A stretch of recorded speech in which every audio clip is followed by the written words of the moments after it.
Hello everyone, అందరూ ఎలా ఉన్నారు? సో టెక్నికల్ అనాలిసిస్లో ఫస్ట్ వీడియో ఇది. సో ఈ వీడియోలో మనము ఆర్డర్ బ్లాక్స్ గురించి డిస్కస్ చేద్దాము. సో ఆర్డర్ బ్లాక్స్ అనేటివి మనకి ఒక మేజర్ సపోర్ట్ లెవెల్ దగ్గర కానీ ఒక మేజర్ రెసిస్టెన్స్ లెవెల్ దగ్గర కానీ ప్రైస్ అనేది ట్రేడ్ అయినప్పుడు ఈ సపోర్ట్ లెవెల్ దగ్గర నుంచి ఒక ఇంపల్సివ్ మూవ్ వచ్చినప్పుడు ఈ ఇంపల్సివ్ మూవ్ ఉంది కదా, ఈ ఇంపల్సివ్ మూవ్ స్టార్ట్ అవ్వక ముందు లాస్ట్ క్లోజ్ అయిన డౌన్ క్లోజ్ క్యాండిల్ ని మనము ఆర్డర్ బ్లాక్ అంటాం. అదే విధంగా ప్రైస్ అనేది ఒక రెసిస్టెన్స్ లెవెల్ దగ్గర రీచ్ అయినప్పుడు ఈ రెసిస్టెన్స్ లెవెల్ దగ్గర నుంచి ఒక ఇంపల్సివ్ మూవ్ ఇచ్చినప్పుడు ఈ ఇంపల్సివ్ మూవ్ ఉంది కదా, ఈ ఇంపల్సివ్ మూవ్ స్టార్ట్ అవ్వక ముందు లాస్ట్ క్లోజ్ అయిన అప్ క్లోజ్ క్యాండిల్ ని మనము ఆర్డర్ బ్లాక్ అంటాం. సో మీకు ఇంకా క్లియర్ గా అర్థం అవ్వాలంటే ఇక్కడ రెండు ఎగ్జాంపుల్స్ నేను తీసుకొచ్చాను చూడండి. ప్రైస్ అనేది ఏమైందంటే సపోర్ట్ లెవెల్ దగ్గర ట్రేడ్ అయింది. సో సపోర్ట్ లెవెల్ దగ్గర నుంచి ఒక ఇంపల్సివ్ మూవ్ అనేది క్రియేట్ అయింది.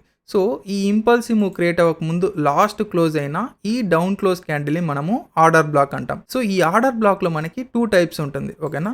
ఒకటి వచ్చి బుల్లిష్ ఆర్డర్ బ్లాక్, సెకండ్ వచ్చేసరికి bearish order black. So support దగ్గర ఫామ్ అయ్యే ఆర్డర్ బ్లాక్ ని మనము బుల్లిష్ ఆర్డర్ బ్లాక్ అంటాం. అదే విధంగా రెసిస్టెన్స్ దగ్గర ఫామ్ అయ్యే ఆర్డర్ బ్లాక్ ని మనము బేరిష్ ఆర్డర్ బ్లాక్ అంటాం. సో ఇక్కడ సపోర్ట్ లెవెల్ దగ్గర చూడండి, ప్రైస్ అనేది సపోర్ట్ లెవెల్ దగ్గరికి వెళ్ళింది. సో సపోర్ట్ లెవెల్ దగ్గర నుంచి ఒక ఇంపల్సివ్ మూవ్ అనేది క్రియేట్ అయింది.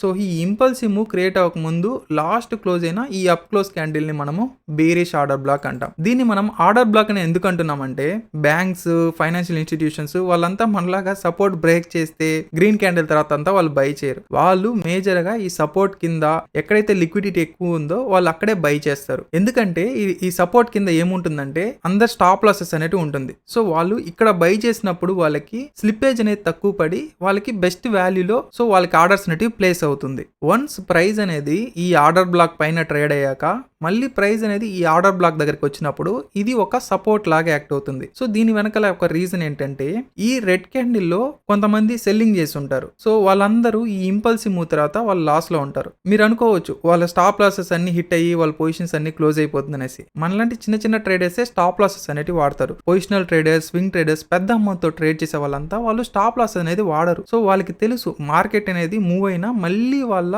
బయింగ్ పొజిషన్ లోకి వస్తుంది. సో అప్పుడు వాళ్ళు చిన్న లాస్ లో కానీ బ్రేక్ ఈవెన్ లో ఎగ్జిట్ అవ్వచ్చు అనేసి వాళ్ళు వెయిట్ చేస్తారనమాట. సో ప్రైస్ అనేది మళ్ళీ ఈ ఆర్డర్ బ్లాక్ దగ్గరికి వచ్చినప్పుడు వీళ్ళంతా చిన్న లాస్ లో కానీ బ్రేక్ ఈవెన్ లో కానీ ఎగ్జిట్ అవుతారు. అండ్ ఫైనాన్షియల్ ఇన్స్టిట్యూషన్స్, బ్యాంక్స్ అందరికి వాళ్ళ ఆర్డర్స్ అన్ని ప్లేస్ అయిపోతుందంటే అన్ని ఆర్డర్స్ ప్లేస్ అవ్వదు, కొన్ని పెండింగ్ ఆర్డర్స్ గా మిగిలిపోతుంది. సో వాళ్ళందరూ మళ్ళీ బై చేయాలంటే వాళ్ళకి మళ్ళీ బెస్ట్ ప్రైస్ ఎక్కడ దొరుకుతుంది? సో ఈ ఆర్డర్ బ్లాక్ దగ్గర కొన్న వాళ్ళంతా ఇక్కడ ఎగ్జిట్ అవుతారు. సో ఇలా ఎగ్జిట్ అయినప్పుడు ఇక్కడ లిక్విడిటీ ఉంటుంది. సో వాళ్ళు మళ్ళీ ఇక్కడ కొన్నప్పుడు వాళ్ళకి మంచి ప్రైస్ లో వాళ్ళకి ఆర్డర్స్ అనేటివి ప్లేస్ అవుతుంది. సో ఈ విధంగా కొత్త లిక్విడిటీ వచ్చినప్పుడు ఈ లిక్విడిటీ అనేది మార్కెట్ ని పైకి మూవ్ చేస్తుంది. సో ఈ విధంగా ఈ ఆర్డర్ బ్లాక్, సో ఈ బుల్లిష్ ఆర్డర్ బ్లాక్ అనేది ఒక సపోర్ట్ లాగా యాక్ట్ అవుతుంది. అదే విధంగానే ఈ బేరిష్ ఆర్డర్ బ్లాక్ అనేది ప్రైస్ అనేది మళ్ళీ ఈ ఆర్డర్ బ్లాక్ దగ్గర ట్రేడ్ అయినప్పుడు ఇది ఒక రెసిస్టెన్స్ గా యాక్ట్ అవుతుంది. ఇది ఈ ఆర్డర్ బ్లాక్ ని మనం కన్ఫర్మ్ చేయాలంటే సో ఈ రెడ్ క్యాండిల్ తర్వాత వచ్చే గ్రీన్ క్యాండిల్ అనేది సో ఈ ఆర్డర్ బ్లాక్ ని కంప్లీట్ గా ఎంగల్ఫ్ చేయాలన్నమాట. అంటే బాడీని మాత్రమే కాదు, విక్ తో సహా క్లోజ్ చేయాలి. అది ఒక క్యాండిల్ తో అన్నా క్లోజ్ చేయొచ్చు,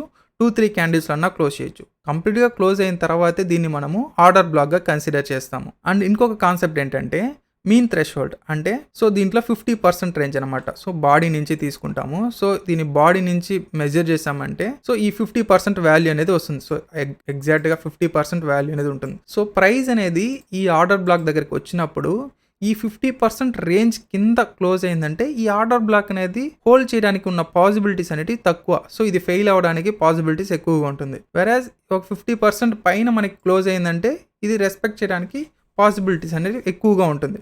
సో డోంట్ వరీ, ఇది కొంచెం అడ్వాన్స్డ్ టాపిక్. ఫ్యూచర్లో దీని గురించి మాట్లాడినప్పుడు మీకు ఇంకా క్లియర్గా అర్థమవుతుంది. సో ఈ థియరీ పార్ట్ మీకు అర్థమైన తర్వాత నేను చార్ట్లో ఎగ్జాంపుల్స్ చూపిస్తాను, మీకు ఇంకా క్లియర్గా అర్థమవుతుంది. ఓకే, ఇక్కడ చూడండి ఒక బుల్లిష్ ఆర్డర్ బ్లాక్ ఎగ్జాంపుల్ చూద్దాం. సో ఇది ఒక కీ లెవెల్ అనుకుందాం, ఓకేనా.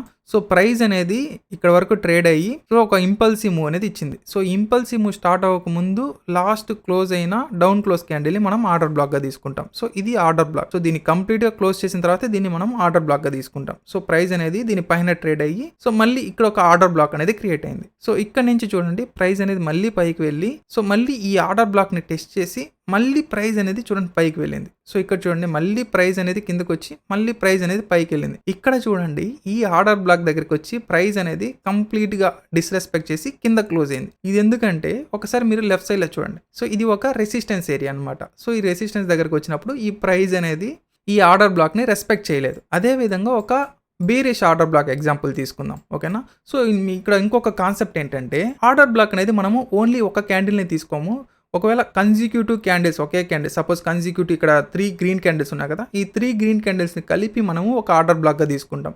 లేదు మధ్యలో ఒక రెడ్ క్యాండిల్ ఉందంటే ఈ ఒక్క క్యాండిల్‌ని మాత్రమే ఆర్డర్ బ్లాక్‌గా తీసుకుంటాం. ఇక్కడ 3 కన్సిక్యూటివ్ క్యాండిల్స్ ఉన్నాయి కాబట్టి ఈ 3 క్యాండిల్స్‌ని మనము కలిపి ఆర్డర్ బ్లాక్‌గా తీసుకుంటాం. ఓకేనా? మీకు అర్థమైందా? సో ఈ ఆర్డర్ బ్లాక్ తర్వాత ప్రైస్ అనేది కిందకి ట్రేడ్ అయింది. సో దీని కింద క్లోజ్ అయిన తర్వాత మనము దీన్ని ఆర్డర్ బ్లాక్‌గా కన్ఫర్మ్ చేస్తాం. సో ప్రైస్ అనేది మళ్ళీ ఆర్డర్ బ్లాక్ దగ్గరికి ట్రేడ్ అవ్వలేదు. సో ఇక్కడ ఒక ఆర్డర్ బ్లాక్ అనేది క్రియేట్ అయింది. చూసారా? సో మళ్ళీ ప్రైస్ అనేది కిందకి ట్రేడ్ అయ్యి మళ్ళీ ఈ ఆర్డర్ బ్లాక్‌ని టెస్ట్ చేసి మళ్ళీ ప్రైస్ అనేది కిందకొచ్చింది. ఇక్కడ చూడండి ఈ ఆర్డర్ బ్లాక్ లోపల ఇంకొక చిన్న ఆర్డర్ బ్లాక్. సో ఏదైతే అప్ క్లోజ్ ఉందో పెద్ద క్యాండిల్ ఉందో దాన్ని మనం ఆర్డర్ బ్లాక్‌గా తీసుకుంటాం. దాని లోపల ఒక చిన్న ఆర్డర్ బ్లాక్ క్రియేట్ అయితే దాన్ని మనం మెర్జ్డ్ ఆర్డర్ బ్లాక్. సో దాన్ని మనము ఆర్డర్ బ్లాక్‌గా కన్సిడర్ చేయం. ఓకేనా? సో ఇక్కడ చూడండి ప్రైస్ అనేది కిందకి ట్రేడ్ అయ్యి మళ్ళీ ఈ ఆర్డర్ బ్లాక్ దగ్గరికి వచ్చి మళ్ళీ ప్రైస్ అనేది ఫాల్ అయ్యింది. సపోర్ట్ లెవెల్ దగ్గరికి వచ్చి ప్రైస్ అనేది కొంచెం కన్సాలిడేట్ అయ్యి మళ్ళీ ప్రైస్ అనేది ఫాల్ అయ్యి మొత్తం ఇక్కడ సైడ్ వేస్ అయిపోయింది. సో ఈ ఆర్డర్ బ్లాక్స్ అనేటివి మనకి ట్రెండింగ్ మార్కెట్లోనే మనకి ఎక్కువగా సపోర్ట్ చేస్తుంది కానీ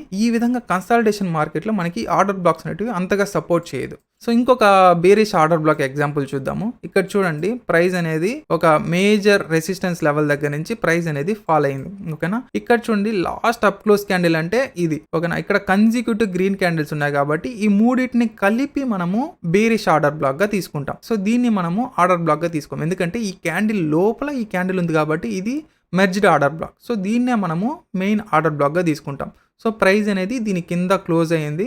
అండ్ మళ్ళీ ప్రైస్ అనేది ఈ ఆర్డర్ బ్లాక్ని టచ్ చేసి మళ్ళీ ప్రైస్ అనేది ఫాల్ అయింది. అండ్ చూడండి మళ్ళీ ఈ ఆర్డర్ బ్లాక్ని టచ్ చేసి మళ్ళీ ప్రైస్ అనేది కిందకి ఫాల్ అయింది. అండ్ మళ్ళీ ప్రైస్ అనేది ఈ ఆర్డర్ బ్లాక్ దగ్గరికి వచ్చినప్పుడు మళ్ళీ ప్రైస్ అనేది కిందకి ఫాల్ అయింది. సో ఈ విధంగా ప్రైస్ అనేది ఆర్డర్ బ్లాక్ దగ్గరికి వచ్చినప్పుడు రిజెక్ట్ అయ్యి మళ్ళీ ప్రైస్ అనేది ఫాల్ అవుతుంది. ఇది ప్రతిసారి ఇలా జరుగుతుందంటే ఇది పర్ఫెక్ట్ ఎగ్జాంపుల్ కాబట్టి ఇలా రెస్పెక్ట్ చేస్తుంది. కొన్నిసార్లు అంత రెస్పెక్ట్ చేయదన్నమాట. అండ్ ఇంకొక ఎగ్జాంపుల్ చూద్దాం. సో ఇది ఒక మేజర్ రెసిస్టెన్స్ లెవెల్ అనుకుందాం. సో ఇక్కడ నుంచి ఒక ఇంపల్సివ్ మూవ్ అనేది స్టార్ట్ అయింది. సో ఈ ఇంపల్సివ్ మూవ్ స్టార్ట్ అవ్వకముందు లాస్ట్ క్లోజ్ అయిన ఈ అప్ క్లోజ్ క్యాండిల్ ని ఆర్డర్ బ్లాక్ అంటాం. ఇక్కడ కన్సిక్యూటివ్ క్యాండిల్స్ ఉండడం వల్ల ఈ కన్సిక్యూటివ్ క్యాండిల్స్ ని కలిపి మనము ఒక ఆర్డర్ బ్లాక్ గా తీసుకుంటాం. ప్రైస్ అనేది మళ్ళీ ఈ ఆర్డర్ బ్లాక్ దగ్గరికి వచ్చి మళ్ళీ ప్రైస్ అనేది ఫాల్ అయింది. ఇక్కడ చూడండి మళ్ళీ ఈ ఆర్డర్ బ్లాక్ దగ్గరికి వచ్చి ప్రైస్ అనేది ఆల్మోస్ట్ 70% 80% దాకా క్లోజ్ అయ్యి మళ్ళీ ప్రైస్ అనేది ఫాల్ అయింది. అండ్ మళ్ళీ ఇక్కడ ఒక ఆర్డర్ బ్లాక్ క్రియేట్ అయ్యి ప్రైస్ అనేది ఫాల్ అయింది. ఇక్కడ చూడండి ఇది మేజర్ సపోర్ట్ లెవెల్ దగ్గర నుంచి మార్కెట్ అనేది ఒక రిజెక్షన్ తీసుకోవడం వల్ల ఈ ఆర్డర్ బ్లాక్ ని అయితే రెస్పెక్ట్ చేయలేదు. ఓకేనా? ఈ ఆర్డర్ బ్లాక్ పైన క్లోజ్ అయింది బట్ స్టిల్ మార్కెట్ అనేది కిందకి వెళ్ళింది. అండ్ ఈ ఆర్డర్ బ్లాక్స్ అనేటివి మనకి ఈ ట్రెండింగ్ మార్కెట్ లో సపోర్ట్ చేసినంత విధంగా ఈ కన్సాలిడేషన్ మార్కెట్ లో అయితే సపోర్ట్ చేయదు. సో అది గుర్తుపెట్టుకోండి. అండ్ ఈ ఆర్డర్ బ్లాక్స్ అనేటివి మనకి daily time frame and above ఉన్న ఆర్డర్ బ్లాక్స్ అంత సపోర్ట్ చేసినంత మనకి లోయర్ టైం ఫ్రేమ్ లో ఉన్న ఆర్డర్ బ్లాక్స్ అనేవి సపోర్ట్ చేయదు. High probability order black and లో ప్రాబబిలిటీ ఆర్డర్ బ్లాక్స్ గురించి మనము డీటెయిల్ గా మాట్లాడదాం ఫ్యూచర్ వీడియోస్ లో. ప్రెసెంట్ మీకు ఈ కాన్సెప్ట్ అనేది అర్థం చేసుకోవడానికి ట్రై చేయండి. మీకు ఒకవేళ ఈ వీడియో అనేది అర్థం కాలేదంటే మళ్ళీ ఫస్ట్ నుంచి చూడండి. అండ్ మీకు స్టిల్ ఏమైనా డౌట్స్ ఉంటే కింద కామెంట్ సెక్షన్లో చెప్పండి. నెక్స్ట్ వీడియోలో దాన్ని సార్ట్ అవుట్ చేయడానికి ట్రై చేస్తాను. అండ్ మీరు ఈ వీడియో చూసి అలా వదిలేయకుండా మీరు ఏ పేర్లో ఎక్కువగా ట్రేడ్ చేస్తారో, మీరు గోల్డ్లోనో బీటీసీలోనో దేంట్లో ఎక్కువగా ట్రేడ్ చేస్తారో ఆ పేర్లోకి వెళ్ళి ఈ ఆర్డర్ బ్లాక్స్ని ఒకసారి మీరు అబ్జర్వ్ చేయండి. ఓకేనా? సో కీ సపోర్ట్ లెవెల్ దగ్గర, కీ రెసిస్టెన్స్ లెవెల్ దగ్గర ఎలా ఈ ఆర్డర్ బ్లాక్ అనేది ఫామ్ అవుతుంది, సో ఈ ఆర్డర్ బ్లాక్ దగ్గర నుంచి ప్రైస్ అనేది ఎలా డెలివరీ అవుతుంది, అండ్ మళ్ళీ ఎలా ఆర్డర్ బ్లాక్ అనేది క్రియేట్ అవుతుంది, సో ఈ ఆర్డర్ బ్లాక్ దగ్గర ప్రైస్ అనేది ఎలా రియాక్ట్ అవుతుంది. అండ్ ఈ విధంగా మీరు ఒక 1 వీక్ డేటాని మీరు స్టడీ చేయండి. మీరు వినేసి వదిలేశారంటే ఆటోమేటిక్గా మీరు కొంచెం తర్వాత అది మర్చిపోతారు. సో మీరు వినిన దాన్ని మీరు రియల్ చార్ట్లో మీరు అప్లై చేసి మీరు దాన్ని చూసినప్పుడు మాత్రమే అట్లీస్ట్ ఒక 10 to 20% అన్న మీ బ్రెయిన్లో స్టోర్ అవుతుంది. సో ఎందుకంటే మళ్ళీ ఫ్యూచర్లో దీని మీద అడ్వాన్స్ టాపిక్స్ గురించి మాట్లాడినప్పుడు మీకు ఈజీగా అర్థమవుతుంది. ఓకేనా? సో ఒకవేళ మీకు ఏమైనా స్టిల్ డౌట్స్ ఉంటే కింద కామెంట్ సెక్షన్లో చెప్పండి. నెక్స్ట్ వీడియోలో దాన్ని సార్ట్ అవుట్ చేద్దాం. సో నెక్స్ట్ వీడియోలో మనం కలుసుకుందాము. Bye guys.